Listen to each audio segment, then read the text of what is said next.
Welcome back to the greenhouse, everyone. Welcoming ourselves back to the homestead after a short vacation. And it's nice to be back because we've got tons of work to do. I feel like we've lost so much time, but it's only been about a week here.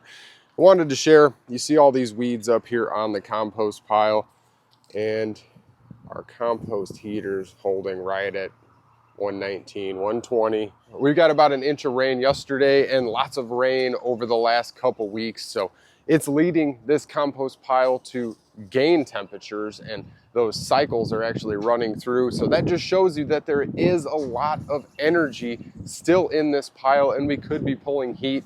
But with the 90-degree temperatures that we're seeing, it's only about 75 to 76 right now. But being that we don't actually need any extra heat in the greenhouse, we're not going to harvest any of that energy. I just want to run over here before you grill me for my expensive glasses.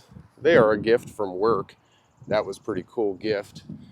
So we've got these yellow squash or zucchini that are actually growing right into the compost. The heat from the compost helped them sprout. All these weeds are from back behind our greenhouse here. I've got a mess to clean up. But we came out here yesterday during the rainstorm and we cleared out a lot of weeds. We've still got a lot of seeds. We got pods forming on the mustards and the kales. We've got these pods forming on radishes. We've got lots of crops that we're going to be saving seeds from. And so other than feeling a little overwhelmed from taking vacation and coming back to all of the projects I had started and need to get done here, we invested our farmer's market money in this new pond liner. Nice thick pond liner, 22 mil, 18 by 13 foot. Potentially have 1,250 gallons. It says 12 foot by 7 foot by 2 foot deep, but we are going a lot deeper than that, and it might not be a full 7 foot wide because this pond is what we're replacing here. Let's jump down here and take a look. So we're sitting maybe 2.5, 3 foot wide and maybe about 6 foot long. So we're looking at doubling the size of this pond, sitting with about 350 to 400 gallons. We've already began draining it, but as I said yesterday, my son and I came out here. We were doing a bunch of cleanup work, getting things rearranged. A lot of our farmers market crops are up on the tables, and all of the perennial stuff is out underneath our shade cloth. So looking down here at our biofilter, we kind of drained this out here so we could see everything. We've got this perpetual shard spinach that absolutely loved being in here. Son must have put this little onion bulb in here. It's got roots to it. Lots of watercress. The watercress just thrived in here, just did very well. Alpine strawberry. And we've got our mint. So we can see the massive root clusters that were formed just in the 3 to 4 weeks that we had this thing set up. And the most important part here is all of the slime, all of this waste matter. You can just see we've got an inch of all that waste that was pulled out of the suspended water. You can see our pond is a little green. We still do have some algae growth in here. Once we finish this next pond, we're going to put a shade cloth over it in the summertime. But for now, just wanted to share how well this biofilter worked to pull a lot of the suspended material out of the water. It did clean up our water quality. You can see all of the fish. They're kind of looking for oxygen as we took this pump out yesterday. So it's been kind of stagnant for the last half a day. So what we're doing today is taking our fish out, plopping them in a bucket here. But before we do that, I've got to get this pond halfway drained, or else I would never be able to get them out of here. This thing is 3.5, 4 feet deep, and there's a lot of room for them to run around the side of my net. So there's quite a bit of work that's got to be done today, and there's a lot of ideas that I've been mulling over on how to get the best setup for a greenhouse pond. We're going with some type of tilapia. We're going to vote against bullhead. I wanted to do a catfish or a bullhead pond, but as rule of thumb, you want to have about 10 gallons per inch of fish. So the smaller the fish, the more we can fit in, and I'm going to go over all of that. But first, I've got to get this pond draining. So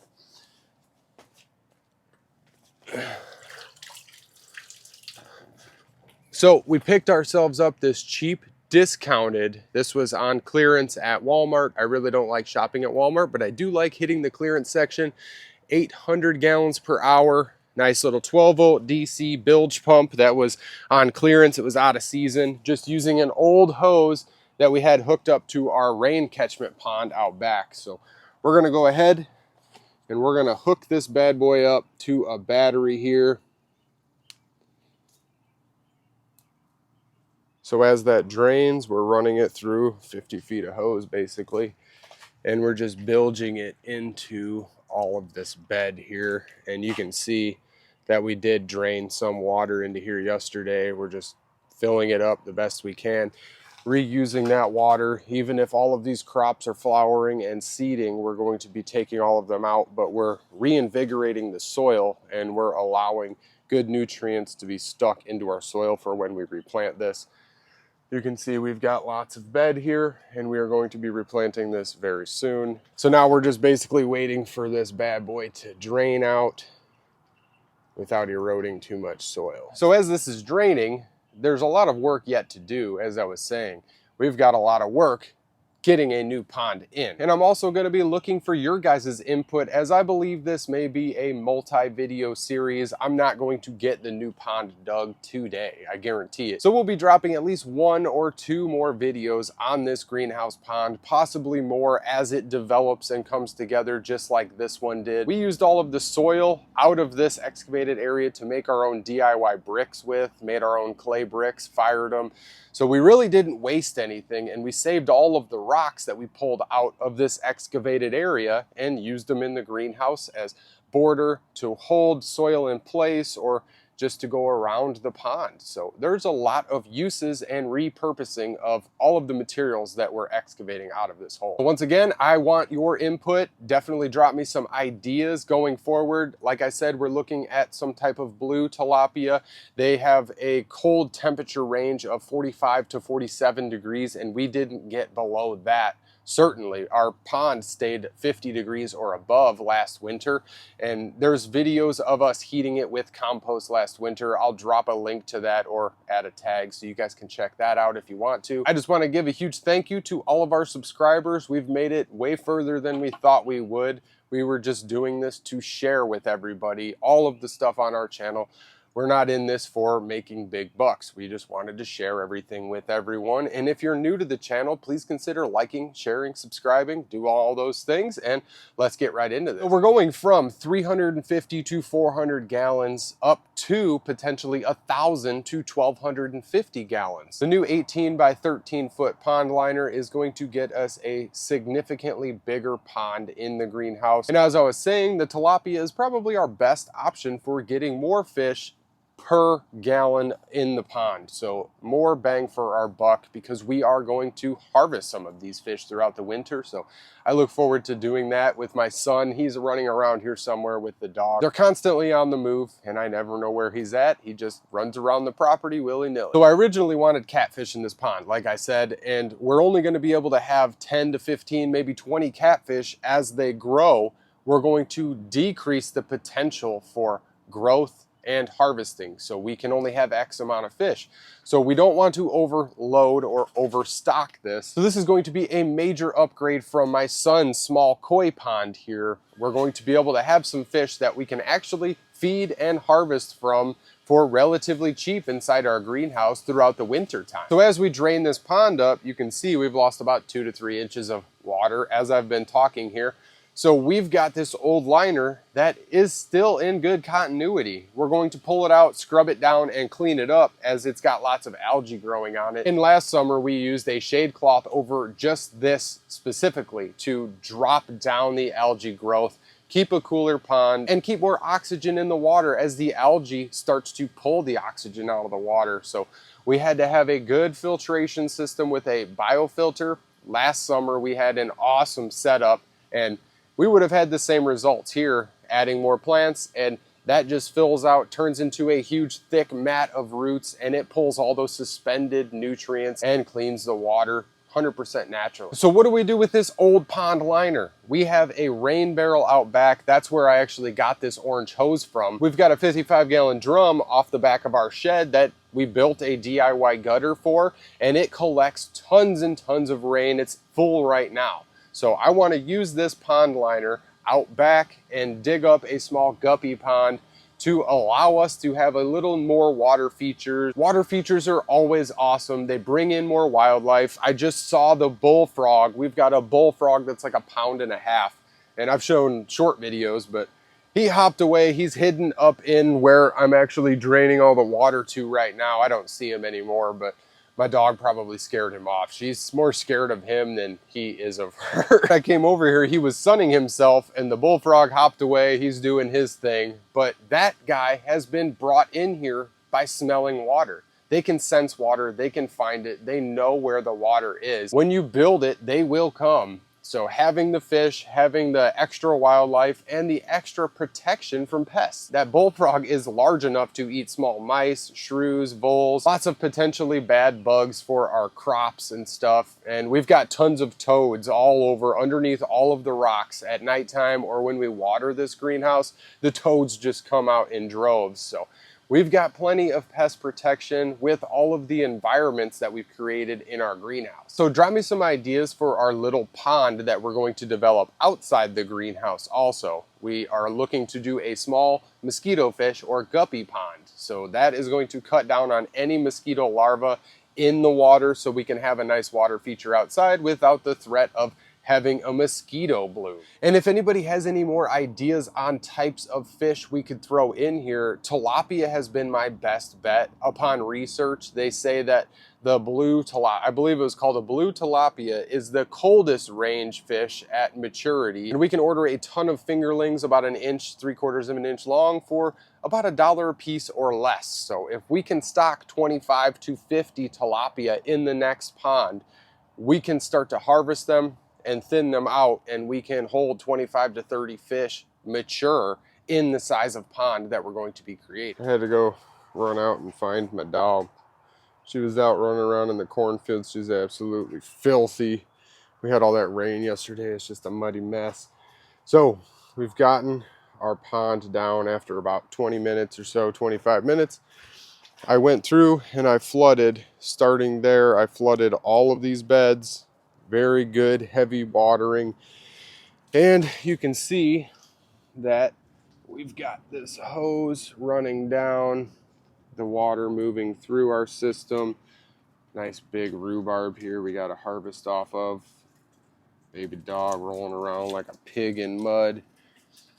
But I kind of went and took a hand tool and dug it out so we can make a basin. We're just trying to capture all of this water and let it sink and soak into the soil here. And this will be a great resource for when we go to start replanting. As I pull tarps up and we just kind of transition the greenhouse, all of the water just keeps flowing.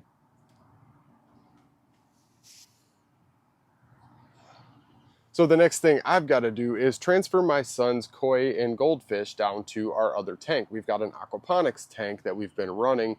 We're not eating from the aquaponics, but we do have a couple fish that have been in there, some little goldfish and stuff. So we have been using it to root a lot of crops. The ebb and flow, the natural cool water from the bottom of the tank absolutely helps, along with the pebbles. So we're gonna go check that out. First things first, we got to get all of the fish out of this. So I've managed to successfully capture about half of my son's fish. I have to drain the entire thing. You can see swirls over there. I see them swimming, coming up to the surface, but I still have, there's another one. I still have a decent 1.5 feet or more to go. I'm going to use a fresh battery, charge that up, and we're going to finish draining the rest of this. You can see fish swimming around still there. So we've got a lot of water out of the pond coming on down. This is going to be their temporary home for now. My son's koi, the big white koi, is still in there. Very healthy looking fish. And he's off. Oh.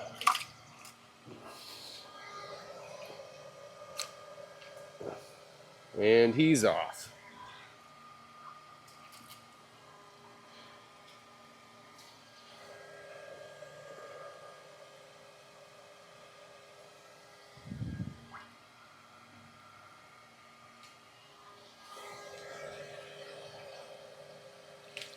So we just started with goldfish here, just trying to get our bearings.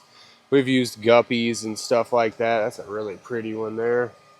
It's got a nice white fluffy tail to him.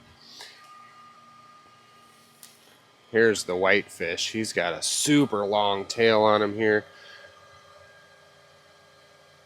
And he's free.